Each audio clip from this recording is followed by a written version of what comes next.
Welcome to Smash Fiction, the podcast where we pit two or more fictional characters against each other in a battle of who can clankety-clank their way to the top without needing oil. This week, Inspector Gadget versus Robocop versus Cyborg.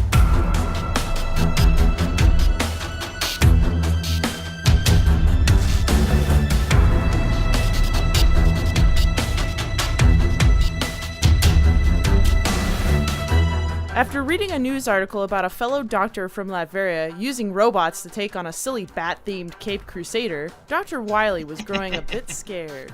How on earth could superior robots be falling to some human? No, that does not do for old Mr. Dr. Wily. Eager to prove his doctoring prowess over this other doctor, and to prevent any human from interfering in his evil exploits, Dr. Wily set out to create the ultimate robot thugs. Now, his craziness has run more rampant than the directions of his mustache and hair. Framing people left and right, hacking everything in sight, wanting to show his might. No human can ever hope to stop him. Luckily, not all the saviors in the world need be human, but instead be the best of both worlds. Part human, part machine. Yes, others can play Dr. Wily's Wily game. Nice anime villain laugh. Sorry, but the Terminator was busy. So, answering the call to stop Dr. Wily are the famed Inspector Gadget, Robocop, and Cyborg. How will they see through Dr. Wily's disguises, deal with his robot fiends, and evil computer-based schemes? Unfortunately, I cannot compute this scenario without input, so I, Liz Logan, will be your command line this week. Representing Inspector Gadget is Colin Mulcairn. Go, Gadget, bullshit. I knew we were going to get a Gadget impression before the day was through. Representing Robocop is Miles Schneiderman. Dead or alive, you're listening to my bullshit. Dan, you better have bullshit in your thing. Prepare yourself for disappointment. And representing Cyborg is Dan Mulcairn. All right, I'm only going to say this once.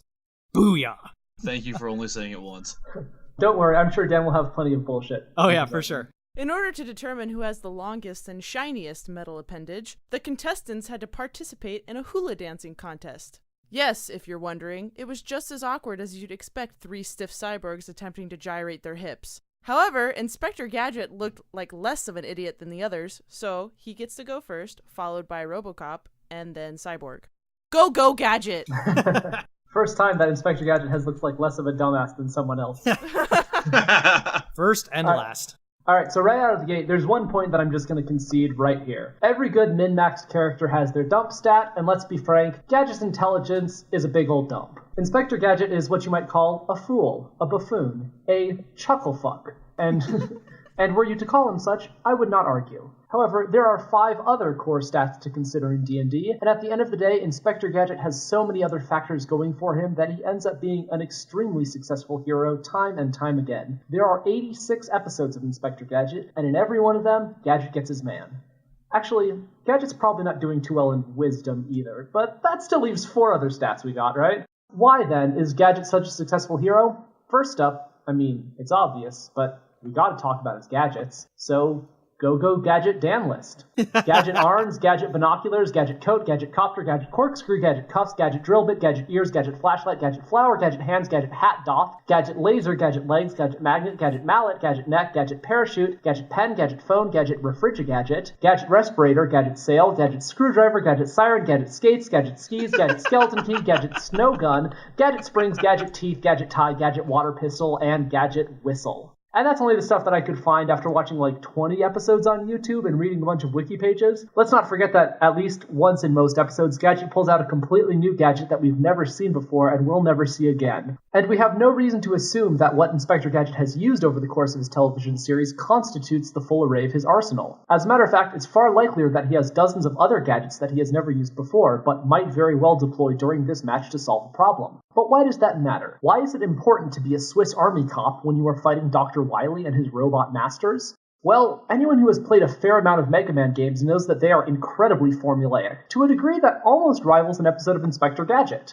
Each of Dr. Wily's robot masters is, if you fight them straight, incredibly difficult to defeat. And this is because in actuality, each robot master is a puzzle, and the answer to each puzzle is a power-up that you have to obtain from defeating another robot master. For instance, Cutman is very difficult unless you have Gutsman's super arm. Fireman is incredibly difficult unless you have Iceman's Ice Slasher. And Inspector Gadget, having every last gizmo imaginable, already starts off with all the different power-ups unlocked. You need to beat Cutman with a super arm? How about a Gadget arm? You need to beat Fireman with an Ice Slasher? How about a Gadget snow gun? Go Gadget Game Genie. But that's not the full extent of everything that Inspector Gadget has at his disposal. There's also the Gadget Mobile, which has a huge list of gadgets on its own. Basically anything the Mach 5 could do, so can the Gadget Mobile, plus a whole lot more. It's nigh indestructible, and it can transform into different types of cars, but what I really want to talk about are the true stars of Inspector Gadget, Penny and Brain. Because as much as I love Mega Man's so-called support crew of Roll and Rush, they never do shit for him. Gadget's Penny and Brain are far more useful and compensate beautifully for Gadget's admittedly large weaknesses. Brain is your fairly run-of-the-mill loyal cartoon dog with Scooby-Doo levels of intelligence, but Penny? Penny, first of all, is not just smart relative to Inspector Gadget, she is a legit child genius, smartest character in the show, even more so than Chief Quimby and Dr. Claw, no question. She's also super protective of her Uncle Gadget, and as such, rarely strays far from his side. Okay, at this point, the word gadget just means nothing to me. I just want to say it's not in my notes, but like, every time I say it, it's just sounds. Yeah, it could mean anything. Her coolest piece of gear is her computer book. It looks like a book, but it's actually a computer. And I'm pretty sure it has to be one of the most advanced computers that we've ever talked about in the history of this podcast. This thing makes Morton Solus' Omni tool look like a Tamagotchi. Not only can Penny's computer book hack into and control any piece of electronic technology that Gadget and Penny come across, it can also hack into a lot of pieces of analog technology in ways that make absolutely no sense. Like when she used it to remotely open a non-electronic combination lock. Not only are all of Dr. Wily's minions robots, but also both of Gadget's other competitors in this scenario are largely robotic. Nice sonic cannon arm you got there, Cyborg. What's wrong? It isn't working anymore? Aw, that's a shame. Nice list of directives that you have to follow there, Robocop. Guess what? You just got a new #1 priority. Protect and serve Uncle Gadget. Also, Penny's computer watch can shoot lasers strong enough to cut through reinforced metal doors, and it can generate magnetic current strong enough to pull distant metal objects to her hand. Or scramble an enemy's hard drive brain. And there's one other force here that is going to be watching Gadget's back in this scenario, and that is his gadgets themselves. Quite a few times over the course of the series, we see evidence that his gadgets have an intelligence of their own, and a desire to help and protect the Inspector even when he does not ask for their help. For instance, at one point in episode 112, Gadget mindlessly steps out of the Gadget Mobile without looking and walks right off a cliff, and a telescoping robotic arm immediately extends out of him, grabs onto the Gadget Mobile, and pulls him back to safety. Later in that same episode, he falls into a lovesick daze with thoughts of the beautiful actress Lana Lamour, and a robotic hand pops out of his hat and slaps him in the face to return him to reality. Even if Gadget is oblivious to an attack from one of Wily's agents, or another one of his competitors, and even if he is separated from his niece and his dog, his ever-vigilant gadgets will automatically deploy to protect him from harm. I'd like to leave you tonight with a piece of shameless pandering to the most honorable robot judge. It's a story about another man who nobody thought very much of. Sure, he's really powerful in some ways, but he's also kind of a doofus, kind of a fool, kind of, you might even say, a chuckle fuck. And do you know what that man's name was? Dante Sparta. Oh my god, pandering. Objection, pandering. I rest my case, or shall I say, case closed. Or rest Gadget case? No. Oh my god. Robocop, please use your stoicism to wipe that from my mind. So contrary to what you heard at the start of the show, this is actually a battle of cyborgs, inspectors, and, if you will, cyborg inspectors. And while I will readily admit that Cyborg is a more advanced cyborg than Robocop, having Cyborg in his name, and while I will grudgingly concede that Robocop's lack of a hat with helicopter blades means Inspector Gadget might also have an edge in the cyborg department, Robocop has them both trounced on the whole inspector thing, no matter what title Gadget lays extremely dubious claim to. Cyborg might be great at opening boom tubes and questioning his humanity with tears in his eyes. Gadget might excel at being the experimental love child of Mr. Fantastic in a vending machine. But when it comes to bringing the bad guys to justice, there's nobody like the man formerly known as Alex Murphy. Robocop will shoot your cronies in the face, interrogate the survivors, get your name, fight his way through your crime fortress, shoot more of your cronies, and put a bullet in your skull. He might do it bloodstained and bruised, with smoke rising from his servos and half of his fake face sticking out of his robot head, but dead or alive, you're going with him. Now, Your Honor, I could spend precious minutes going over all of Robocop's technology, from his badass Auto-9 pistol to the badass holster in which he secures his badass Auto-9 pistol. I could talk about the advanced targeting systems that allow him to clear out entire rooms full of enemies without necessarily even looking at them. His rate of fire and accuracy that allows him not only to sever the head of a moving target completely before it reaches him, but to shoot a would-be rapist right in that asshole's weapon of choice by firing between the victim's legs without even grazing her. Or his various visual modes reminiscent of mantis shrimp. I could even work all of this into some kind of Dan list, hashtag Dan list.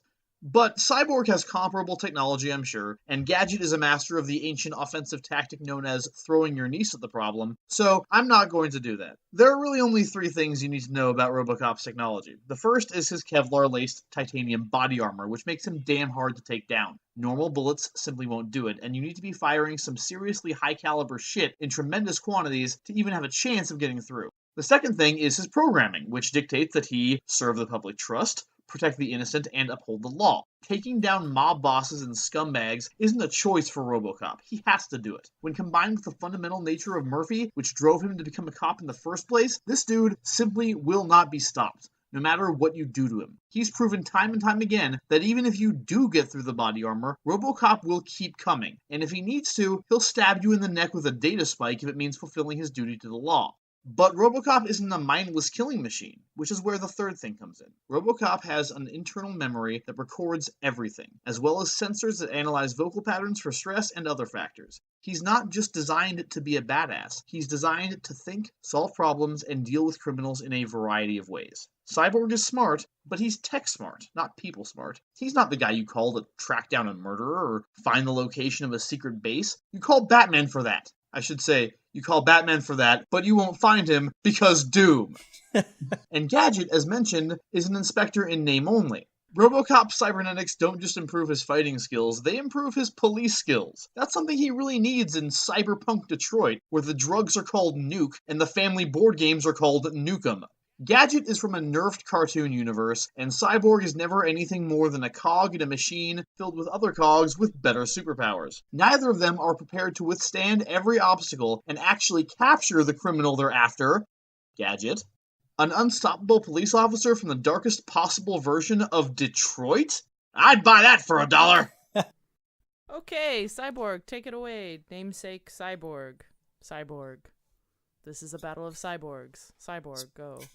Your Honor, the question put before this most unassailable of courts here today is, which of these 3 combatants can take down Dr. Wily first? Perhaps the better question is, what does it take to take down Dr. Wily? More to the point, who else have we seen take down Dr. Wily before? The answer, of course, is Mega Man, whose claim to fame, in addition to his metal armor, energy cannon arm, and rad-as-hell background music, is his ability to incorporate the abilities of his fallen robotic enemies into himself. Keep that in mind as I walk you through the undeniable victor of this match, Victor Stone, the Cyborg. Alright, so, Cyborg's powers, hashtag DanList probably. We have superhuman strength, endurance, durability, and speed, all of which put him on a level with the other members of the Justice League. You know, like Superman or Wonder Woman. He has enhanced sight and hearing, he can fly with rocket boosters. Similar to Inspector Gadget, Cyborg is able to reshape his body and produce different systems as needed, but unlike unpredictable helicopter rotors and stretchy-legged roller skates, Cyborg has stuff like sonic cannons which can take out a platoon of parademons or destroy a building. He can create an EMP blast to disable electronics and robotic foes alike while leaving his own systems intact. He can breathe underwater. It's even shown that if he dies, his systems will be able to regenerate him and bring him back to life. He has this ability called technopathy, or maybe technopathy, which allows him to hear and control technology, so he can't only pick up on transmissions, but he can also stop, change, scramble, or redirect transmissions. This means that he'll be able to pick up on whatever order he should be attacking Wily's lieutenants in, which any Mega Man player will tell you is absolutely key if you want to take down a crime syndicate of themed robots. And because, yes, He can teleport, more on that in a bit. He can move instantly to the next place he needs to be without having to fight through death traps and weird mooks, things which won't stop Robocop or Gadget, but will certainly slow them down significantly. In the New 52, Cyborg was created from several different pieces of super tech from the DC universe. His armor is made of promethium, which is basically DC's version of adamantium. He uses Dr. Will Magnus's responsometer, which animates metal. He has some amazotech in him, which means his metal parts regenerate. Craziest of all, though, his tech includes a freaking mother box, which is a piece of Jack Kirby created super tech so powerful that it's basically magic. Mother boxes can manipulate gravity, manipulate energy, manipulate matter, manipulate minds, and manipulate machines. They can evolve machines. They can make two creatures basically do a fusion dance with each other and become a more powerful entity. They can heal and bring back the dead. And they can open boom tubes to anywhere in the universe. There's that teleportation I mentioned a minute ago. Mother boxes are mainly used by the new gods, but even the new gods themselves don't really understand fully what they can do or how they work. Now, does that mean that Cyborg's powers might be considered to be godlike?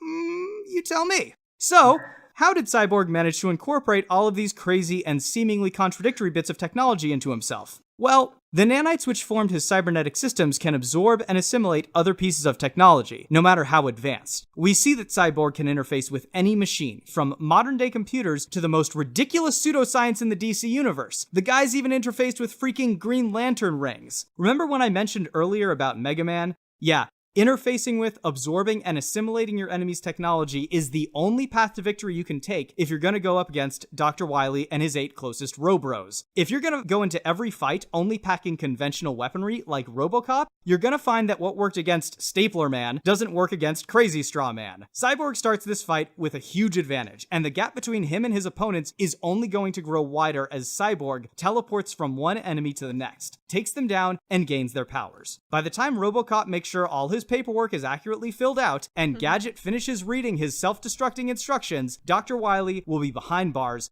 thanks to Cyborg. Teen Titans represent!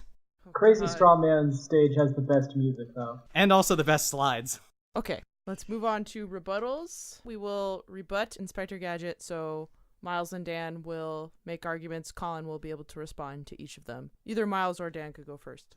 I mean, what is there even to say? Yeah, I mean,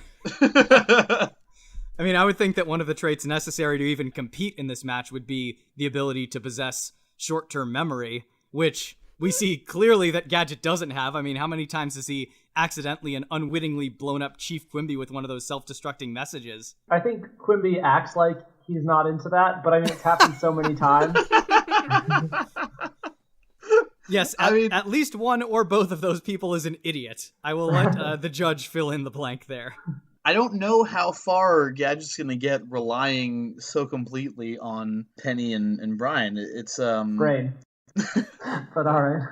At some point, Gadget is going to have to stand on his own 2 feet, regardless of how long those feet extend. It really does seem like the only time he ever gets into go-go Gadget gear anything is when Penny is in trouble, and if she's as awesome as you have laid out here today, I'm not sure that's going to happen. I mean, when it comes to putting stuff together in the larger picture and like making leaps about like what things mean and assembling clues and stuff like that, he's not really very good at it. But when it comes to more immediate action and fighting stuff and responding to like an immediate threat or danger, he's actually surprisingly competent. I mean, Mega Man is basically just like leaping over spike pits and like dodging little energy blasts from robots. There's not really a whole lot of clues to assemble. You pretty much just walk down a corridor. I've never played Mega Man, so I can't speak to the gameplay of that. I know, shocker. But we did stipulate as part of this match, correct me if I'm wrong, that it would require some degree of investigation, no? That was stipulated? Yes. Yes. That's what Penny's for. Okay, and how old is Penny again? It doesn't matter. She's crazy smart. She's got a computer. Answer the brain. question, counsel. I don't know if it's ever directly established, but probably 8 to 12. I rest my case. You brought up the point that he already has kind of all the gadgets and weaponry that he would need in order to take out your regular assortment of Wily robots, but like, his gadgets don't even work most of the time. Like, his umbrella always ends up turning inside out. His inflatable coat will inevitably pop and end up with him, like, flying around like a balloon. His helicopter always breaks. His gadget hand in his hat ends up with these random, unhelpful objects. And every time he uses his roller skates, he almost always, like, loses his balance or has his rocket boosters malfunction catastrophically. And that's even assuming that the right gadget pops out when he calls for it, because there's a huge chance that he'll call for a gadget blowtorch and end up with a gadget squeegee. I'm not going to say that what you are claiming happens never occurs, but I think you might be overstating slightly the percentage of time that happens. Like, once an episode he gets the wrong gadget, but most of the time it's pretty reliable, you know? I feel like every once in a while he fails his little tech roll, and it's like, oh, you got the natural one, your rocket skates come out, you know? Like, but, I mean, most of the time he gets the right gadget. How long is Gadget gonna spend thinking that every random dog he sees is actually, like, secretly working for Wily? He ends up thinking that Brain is a mad agent, like, every episode, and he ends up going after them instead of his real target. So how much time is he gonna waste before he ends up randomly, by accident, pointed in the actual right direction? About 15 seconds once the bit runs out, and then he goes back and arrests the guy within 22 minutes every time. No, dude, I've seen entire episodes where he's just been chasing Brain around the whole time. And while how the actual... He gets his man. You know what? He might not take the straightest path to victory, but it always ends up with the criminal behind bars. One more question, Counselor. What does Dr. Claw look like? What? I don't understand how this is relevant. Dr. Claw has never been captured. Uh-huh. And never unmasked. Mm-hmm. So... Who is it that keeps on pursuing Dr. Claw? Oh, wait, that was his mic drop, guys. That was his mic drop. Thank you, Liz. How's that fourth, whatever it's called, working out for you? Protocol? That's It's been the a one. race. No, That's not gone. in Robocop 2, he still has to deal with it. Hey, you couldn't say that next. All right, Okay. time to tear Robocop up. Yeah. You bring up an interesting point, Miles, in that Robocop's directives hard-code him into following the laws. So he can't do things like, say, trespassing without a warrant. More than the other two combatants here, he is almost entirely controlled by the directives that have been installed in his software. I'm going to disagree with you a little bit in terms of his directives force him to obey every law. His directives have been shown to force him to not kill somebody when he wants to, and instead arrest them because that's what the law says. However, before he arrests them, he does do things like throw them through plate glass windows and generally engage in, like, horrible police abuse. So, given what we've seen from the Robocop franchise, I don't think you can say that he has to follow every law. He just has to arrest people unless he's, like, in a self-defense situation, as opposed to killing them. It's not that difficult, we see, for an enemy to exploit a loophole in Robocop's programming, and then all of a sudden Robocop's utterly useless. You know, we see it at the end of the first Robocop movie. And then in Robocop 2, we see that a technologically savvy opponent like, I don't know, Dr. Wily or Cyborg or Penny can actually change Robocop's directives and leave him crippled and useless. The fourth protocol was actually put into place by Dick Jones, who was the primary villain of Robocop. Specifically, he was able to do that because he had access. He was like part of the design process for Robocop. That's why he was able to do it. And while it's true that Robocop has been known to get, like, forcibly impregnated is the wrong word, but you know what I mean, with other directives, we've also seen that if he delivers a massive electrical shock to his own system, he can actually erase all of them. We saw that in Robocop 2.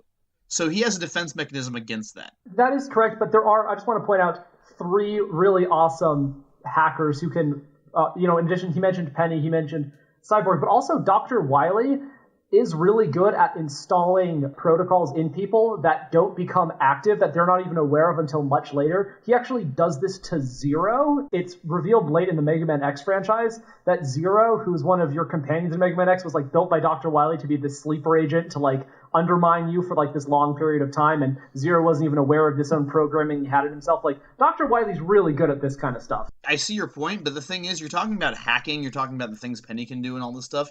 Robocop does not have wireless ports. The only reason you can do these things to him is if he is under the knife. Did and if that you combination lock have wireless ports?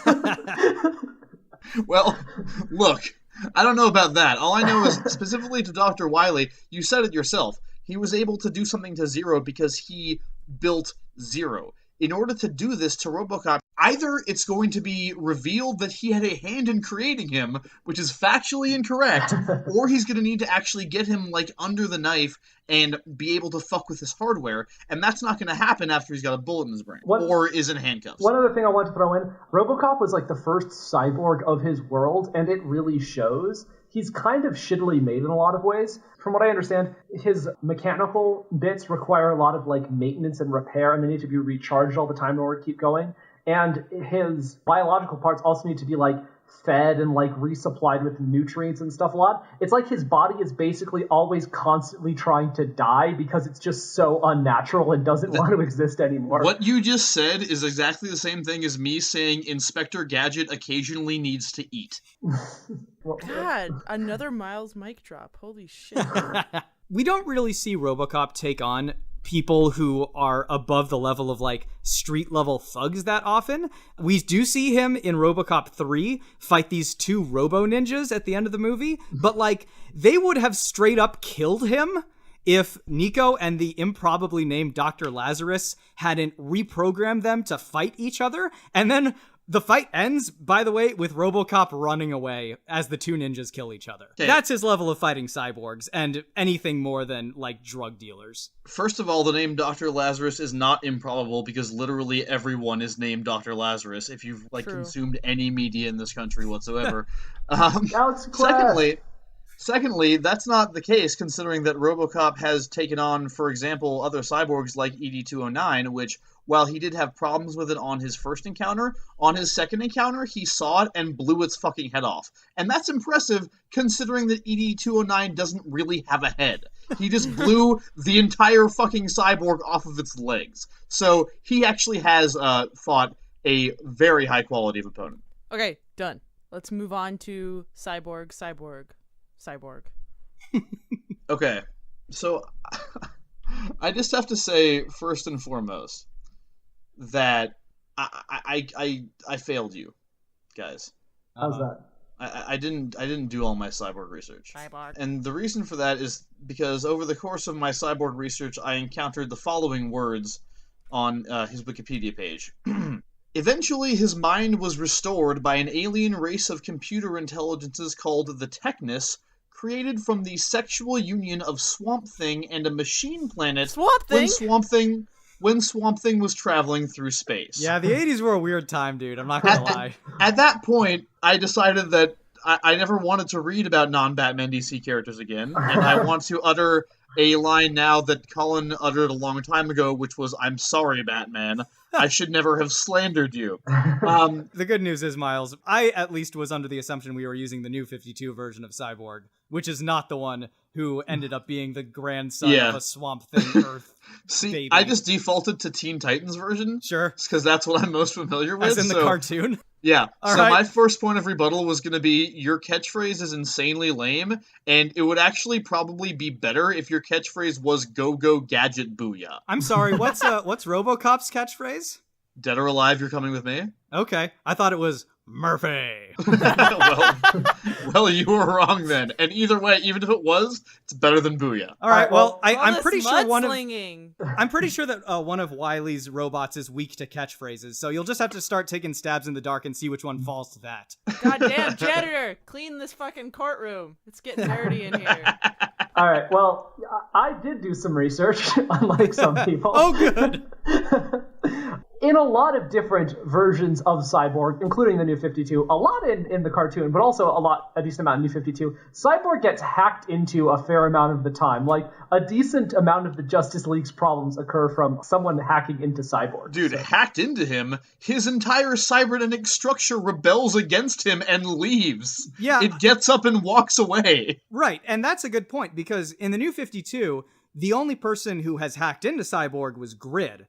And Grid, the only reason he was able to take over Cyborg systems is that Grid was Cyborg system. So Cyborg in the New 52 has never been hacked from the outside. But that was extremely early in Cyborg's career as a superhero, and since then, Grid has been removed from his system, and he's paid much closer attention to his OS. So I guarantee you that if Wily's going to try to hack into anyone's systems, it's going to be the ones whose software is not based on alien magic technology. It's going to be the ones with wireless boards. If Robocop's solution to being hacked into is that he has to shock himself, maybe install some malware, You can't hack into him! That is my point! He cannot be hacked! Do you really think that no one's going to hack into Cyborg ever again? That was the only time that's going to happen? Come on, they're going to go back to that well again. No one hacked into him. It was his own system which had been convinced to turn against him. Good freaking luck hacking your way past a mother box. Dan, I haven't heard anything from you regarding Cyborg's complete and utter lack of detective skills or investigative prowess of any kind. Are you kidding me? Cyborg is by far the smartest of the three combatants here today, and that includes Penny. When you start off with above average intelligence, you then have your intelligence boosted to genius levels by experimental enhancements, and then you have your brain and your nervous system hooked up to a super advanced alien computer system with a direct link to basically every information network on the planet? Dan, this isn't D&D. You don't get an automatic +5 to your investigate just because you have a high intelligence. I think the fact that he can hack into every information network on the planet gives him a definitive edge over the guy who, I'm sorry, what was the phrase? Oh yeah, doesn't even have a wireless network and probably wouldn't even recognize one if he saw it. Okay, but his intelligence and his mind is all reliant on technology, unlike Gadget, who seems to just have a normal human brain at best. So how about go-go Gadget magnets? How would we feel about that? I mean, I don't think that anything in Cyborg's body is ferric. He clearly has shielding from EMPs, so regardless of what Marvel and Magneto would have you believe, magnets don't work on everything. No, magnetism works on everything, in comic Dan. books, come on. I have learned this from Marvel Comics. But no, just because he has access to a lot of information and access to a lot of technology doesn't mean he knows what to do when he gets it. Doesn't mean he knows how to figure things out and actually solve crimes. That's why he has his teammates who are much better than at these things than he is. He is the one who very often is the information hub. Like, when Batman needs to figure something out, he has Cyborg gather the information for him. Yes, Cyborg gathers the information, and then Batman processes it and makes a plan. Cyborg can't do that. In the video game Scribblenauts Unmasked, I'm listening. Cyborg is hacked by Brainiac. Okay, well, if we were using that... That's canon. If we were using that version, or if we were up against Brainiac, who is like this ancient alien robot, then we could talk. But this is... In the cartoon, he's hacked by Slade. Okay. Also, you forgot to mention the main reason that Cyborg doesn't take full advantage of his cybernetic abilities, which is that every time he does, he feels a pang of remorse for his loss of humanity. He's not going to be at full strength in this endeavor. If he does engage in these abilities to his fullest extent, he's not going to be, like, mentally with it, man. The dude was rejected by the Green Lantern ring. Doesn't have that willpower. Are you kidding? Okay, so there was this one storyline in Justice League where they meet this guy named David Graves, and David Graves uses, I think it's the Orb of Ra, to manipulate the League's perceptions and break their spirit and do things like, he, like, convinces Cyborg that he's, like, in this version of the past where, like, he never became Cyborg and, like, his dad loved him for his physical achievements and all this sort of thing. Cyborg's will is enough to break the force of the Orb of Ra. If the Green Lantern ring doesn't choose you, that doesn't mean you have shitty willpower. It means that it's a Green Lantern ring. It didn't not choose him. It actively rejected him when he tried to use it. All right, everyone raise your hands. Who here in this room, aside from Liz, of course, honestly believes that they would be chosen by a Green Lantern ring? Well, not me, but my willpower is shit. I think Inspector Gadget is pure of heart and has the willpower. I'm drinking right now. That's not what it takes to wield a Green Lantern ring. As Chris Sims has pointed out on numerous occasions, a Green Lantern ring requires honesty and fearlessness, and anyone who is completely honest and completely fearless is an asshole. Like Inspector Gadget. And we're done! What a great round of rebuttals. That was like the dirtiest, low-blowiest rebuttal round. Oh, that sounds wrong. Oh, God. Just for you, Liz. Just for you. We were aiming for the Robo-Nards this time. Low-blowiest. Okay. That's right. Shiniest and longest metal appendage. All right. Well, after that, time to move on to the real fight. The lightning round. Yeah! Oh, my circuits! Good God! So stoked. Welcome. After stopping the threat of Dr. Wily, our 3 neighborhood cyborgs have charmed the hearts and minds of the general public. So much so that everyone decides their adventures need to be immortalized in new movie reboots. But since no one will even take a gamble on robot reboots, their films sadly won't be made. But wait, here's a sentence no one thought they would ever be happy to hear. Michael Bay is here to save the day. Oh, God. Why? I'm listening. Loving the Cyborg idea and wanting to pay homage, since it's so similar to his beloved franchise, Mr. Bay has decided to incorporate our 3 heroes in his 22nd Transformers film. There's only one catch, though. Our heroes are going to need a few extra parts in order to turn into some bastard amalgamation of car, machine, and flesh, and explosions. So, advocates, please tell me the following. What kind of vehicle would your hero turn into? What are its coolest features and their ultimate ability? And please, tell me what your most fiery, explosion-y scene would look like in Transformers 22, Revenge of the Fallen Reboot Robots. Because... Also, it's a crossover with Reboot.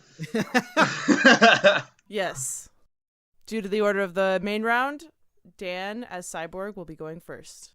So Cyborg's vehicle would be, of course, the coolest vehicle that he's ever been around, which, surprising no one, is the Batmobile. He has all the features of the Batmobile, straight up. But again, Cyborg has the ability to assimilate other machinery into himself. So this includes things like all of the weapons from Mario Kart, and that really cool dude who plays guitar on the back of that vehicle in Mad Max. Basically, he is the ultimate vehicle because he chooses all of the ultimate parts of every vehicle. So at the end of this movie, Megatron has revealed that the moon is actually a giant Transformers weapon or some shit. So Cyborg has traveled to the moon in order to fight Megatron, and Megatron, turns into his giant gun form. I don't think he's actually a gun in the Transformers movies, but whatever. He turns into a giant gun, and he's about to blast Cyborg when Cyborg interfaces with him, touches him, and absorbs Megatron himself into his systems, and now ends up with a gigantic Megatron cannon mounted on the front of the Batmobile. And in his most explosion-y scene, he drives away from the moon, turns around in space, fires once, and blows up the moon. Very appropriately dramatic. Robocop, forever in the middle, your turn. So, as far as what Robocop actually turned into, I think it's clear that, all respect to the Inspector, he's a big fan of gadgets. Little things that he can use to just enhance his police work. And I think Robocop is going to turn into the Aston Martin from Goldfinger. Pandering. I mean, yes, that, but also it's just a really fucking cool car, and it's got all kinds of shit, and it's probably going to incorporate some of the other James Bond, car stuff. To be honest, Liz, it was the coolest cars I could think of, so that's why I went to the James Bond well. That's the only reason.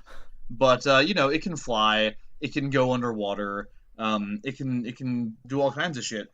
In addition to, of course, having a bunch of guns there for Robocop to use, a wide variety of handcuffs. That sounded wrong.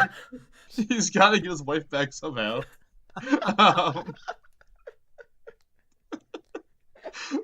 In its final form, it transforms into the Aston Martin police car. Which is the most stylish police car in the world. This sounds as disjointed as a Michael Bay film. Yeah, exactly. There's actually a really sweet-looking Italian police Lamborghini that I think the Aston Martin police car will sort of resemble, and it just looks really fucking awesome. But the important thing, Liz, is the most explodey scene, okay? Because as to my knowledge, the Transformers films have yet to include the most fearsome Transformers villain. And I'm speaking, of course, about Unicron. So, Isn't he the one voiced by Orson Welles? Yes, it was the last film Orson Welles ever did. The original Transformers movie. So Unicron, who is the gigantic robot who transforms into a planet, has actually appeared in the sky. Because Michael Bay loves that Independence Day shit, right?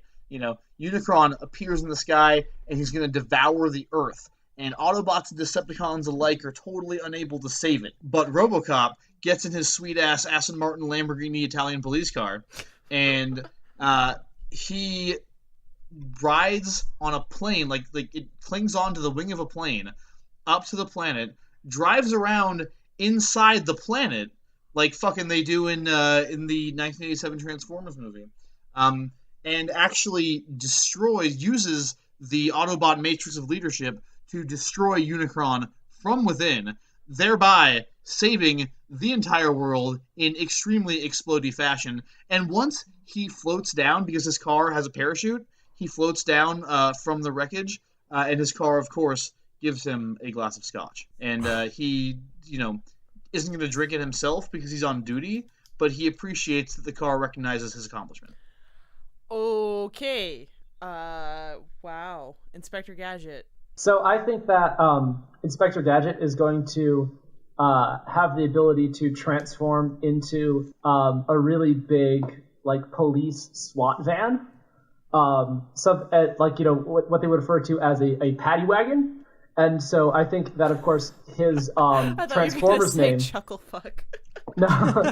The Chuckle Fuck wagon. No, so his Transformers name, because every Transformers needs an awesome pun name, is Daddy Wagon. Nope. And don't like this one bit. And of course, got wood on the sides. Yeah. Oh God.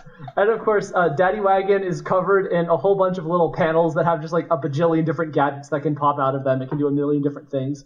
But the most useful feature that Gadget has gained now that he has become a car is that he now has a seat and a wheel so that someone can pilot him. And the person piloting him is going to be Penny. No. Dude. No? What, Penny is piloting the Daddy Wagon? Is that what you're saying? What the fuck, Colin? What do you mean, what the fuck? It's not without precedent. In some of the Transformers series, some of the Transformers have the ability to transform into little vehicles that are piloted by their little child friends. I think it was the early 2000s one, like Robot in Disguise. Is that the name of the series? I mean, it starts with Spike, man. Yeah. So when Daddy Wagon transforms from his vehicle form into his robot form, he's going to keep his little cockpit area with his wheel, and Penny is going to remain in control for the entire time, meaning that for the first time in his life, Inspector Gadget will have all of his gadgets, and he'll be even bigger and even stronger, but will be piloted by a child genius, so he will now be making intelligent decisions for the first time in his life. Colin, when this episode drops, I want you to listen very carefully to that whole thing you just said. Also, I would simply counter that by saying the Transformers, even when they are using their young friends to pilot them, are actually in control the whole time. They're just sitting in the driver's seat watching. Oh god, we need to stop this right now. Oh my god, that was the most unintentionally funny thing that's ever been said on this podcast. God. I mean, that's a high bar to clear. You assume it was unintentional.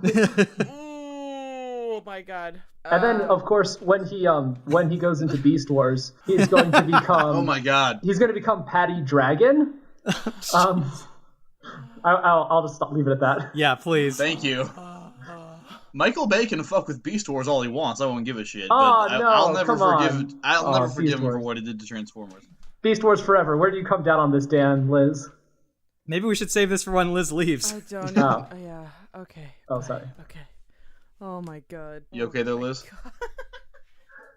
So, Beast Wars versus Transformers. Dude, Transformers, man, come on. How is this even a question? I will say, neither series has aged particularly gracefully.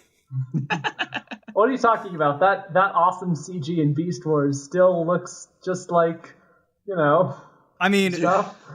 It's like sub Mario 64 levels. Oh, no, it's above Mario 64. It's like totally Donkey Kong 64 level. It looks like it was rendered on a Super Nintendo, not even an N64. The voice talent commanded by the Transformers movie is simply unprecedented. Because in addition to Dan mentioning Orson Welles, it had Leonard Nimoy, Judd Nelson, Robert Stack. Who? How? How did that happen? That's kind of improbable. No, that's true. That's all very true. I will say that I got the idea of Megatron using the moon as a weapon from Beast Wars. So, Oh yeah? When does that happen? The moon and that thing? as I recall, and it has been a good number of years since I watched Beast Wars. For the first while of Beast Wars, several seasons worth, because they're on Earth in the distant past. Oh wait, there's 2 moons, right? There's 2 moons. Right. And it's never mentioned or explained until late in the series when it turns out that the second moon is actually I don't remember, a spaceship or a giant transformer or something. It's crazy and it's awesome. Right.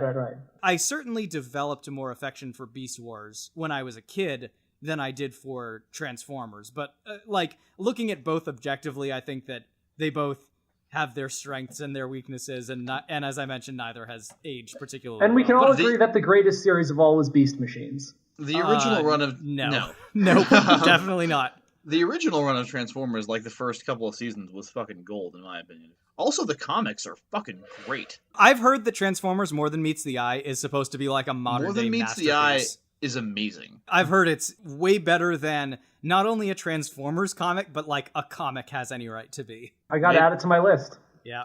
Way better than anything starring Cyborg. Yeah. That's probably true. I haven't read any great Cyborg stories in the last 5 years. Leave the memories alone, Cyborg comics. I just want my Teen Titans. That's all. You I still love have that your show. Teen Titans. That's the beautiful part. Do I? Yeah. I mean, basically. Revisiting Inspector Gadget, though, that was a joy. Yeah. Was it? That was some nostalgia shit. I had to watch one episode, and then I was like, oh yeah, that's right. Every single episode is the exact same. Right. I was watching them on 1.5 speed, and then I eventually moved up to 2 times speed, and I lost nothing. It was fine. Yep. Okay, I'm back. Hello, Liz. Hi, Liz. Robo Judge. Okay, so this is what I've come out of this with. Cyborg and Inspector Gadget are really high-tech. Robocop is really low-tech. A lot of Inspector Gadget shit breaks at bad moments. Robocop has to follow laws, and Cyborg can get hacked. So, Cyborg is a really strong hacker and has a lot of access to info. But I think Dr. Wily is smart enough and good enough hacker himself that he would cover his tracks and that access to info wouldn't necessarily work. I think Gadget might constantly run in circles trying to get his umbrella to close. So, honestly, I think here, a seasoned investigator who is used to breaking down doors and connecting the dots would end up working out better. So I gotta give the win to Robocop. Yes! Because honestly, Liz. I think his low tech would work better in this situation, because I don't know how Dr. Wily would necessarily harm him, and since he's proven he can take out other cyborgs, I think that actually would be better. Well, I think you've been hacked. That's what I think. Beep boop beep boop beep boop beep boop. Oh. beep, boop. Oh, I was sweating. I was sweating after I stumbled in the lightning round. I really was. I don't know, you had all those mic drops too. You had an answer for No, everything. you had a couple Miles. of great moments, Miles. Yeah, I that was appreciate that. really great, Miles. So the little robot that I would have represented if I was in this is that little butter serving robot from Rick and Morty. Right. That's not a cyborg, but I just gotta say thank you to the Indulgery for tweeting about us and mentioning a couple other of their favorite podcasts. One of them being the Zonecast. The Adventure Zone. Thank you. And DM's Block, which I'm kind of curious about now. So sweet. Also, a while back, Cosplay Fiend tweeted at us their suggestion for a Butler off. So I really hope we can do that at some point. yes. Aw. So great. All right, anyone who has seen Steven Universe, I'm going to submit Little Butler. And over to Tumbles, our good old friend By Forge and Fire reblogged a few things, one of them being Wander vs. Cthulhu, and wrote a nice thing about it. They said, "Hey friends, I would love to say nice things about this episode because it was fantastic, but this description says it all. It's a phenomenal discussion about a monster that's only barely been described, because it would drive you crazy to read about it, and a video game that was morally difficult for me to play. These giant monsters didn't do anything to me." That is the correct feeling. And the outcome is as wonderful to listen to as we've come to expect, with surprisingly little shouting. Well, I think that might have occurred because I wasn't an advocate on the Wander versus Cthulhu match, so that might have been where that came That might from. have helped, yeah. So that was really sweet, thank you. And they also reblogged the Extraordinary League Number 9, The Wolves of Winter. They were basically responding to my prompt about, like, does anyone have a guess for who the probably villain at the end is that was not revealed? The one that sounded like Christopher Walken Dracula. By Fortune Fire also guessed some kind of Dracula, right? Draculas hate banjos and ferrets, if I remember my lore correctly, and that is correct. That's why they're fucking the worst kind of demon ever. So thank you for reblogging and retweeting and just being awesome, guys. Anyone in the Tucson area, there is a lovely, lovely tabletop gaming convention at the end of September. It is Friday, September 30th through Sunday, October 2nd. And I, Colin, am going to be there. I'm going to be running games, some role-playing games that I've designed, and some card games that I've designed. So if you want to come on by and check them out, I'm going to be running the RPG known as Oracle, and I'm going to be running a card game that I designed that I'm going to try and get published soon called Cobble. So if anyone's in Tucson, come on by and play some games with me and say hi. Thanks to Sam Maurice for suggesting this match, and thank you for listening to Smash Fiction. It's all been leading up to this. Next week, to celebrate our first 50 amazing matches, worlds collide in the inaugural semi-centennial Smash Bash! All 50 previous winners of Smash Fiction will enter the arena, but only one shall leave. Who will it be? Tune in to find out.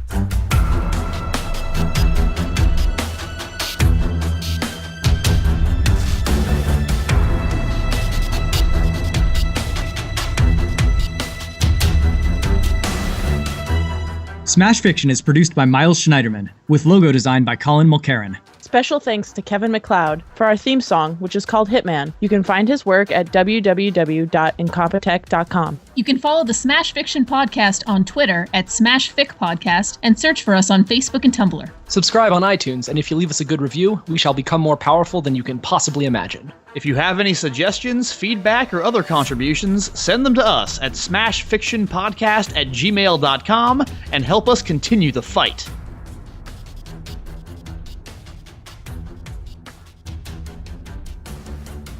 Someone looked more dumb than the others, and I haven't rolled for initiative, so I don't know who yet. Pulling a Miles, guys. Hey. What? No. It's also a Colin. That's not what that is. Yeah, pulling a Miles is being angry at everything. Yeah, that's right. And hating the world. That's right. Fuck all of you. Being not prepared is pulling a Colin. Let's get it straight. Oh shit, I'm pulling a Colin tonight. Fuck.